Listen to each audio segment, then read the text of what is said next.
સમાચારોની શરૂઆત કરીએ મહત્વના સમાચારની સાથે તો મહત્વના જે સમાચાર મળી રહ્યા છે નજર કરીએ મહારાષ્ટ્રમાં ફડણવીસ કેબિનેટમાં મંત્રી પદનો શપથ સમારોહ કાર્યક્રમનું આયોજન કરવામાં આવ્યું છે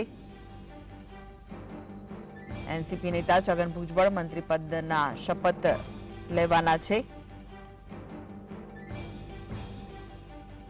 સવારે 10 વાગે રાજભવનમાં સમારોહનું આયોજન કરવામાં આવ્યું છે તો બીસી સમુદાયનો ચહેરો મનાય છે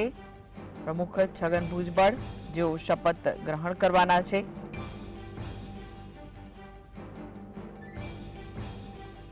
મહારાષ્ટ્રમાં ફડણવીસ કેબિનેટમાં મંત્રી પદનો શપથ સમારોહનું આયોજન આજે કરવામાં આવ્યું છે એનસીપી નેતા છગન ભુજબળ મંત્રી પદના શપથ ગ્રહણ કરવાના છે સવારે 10 વાગે રાજભવનમાં આ સમારોહનું આયોજન કરવામાં આવ્યું છે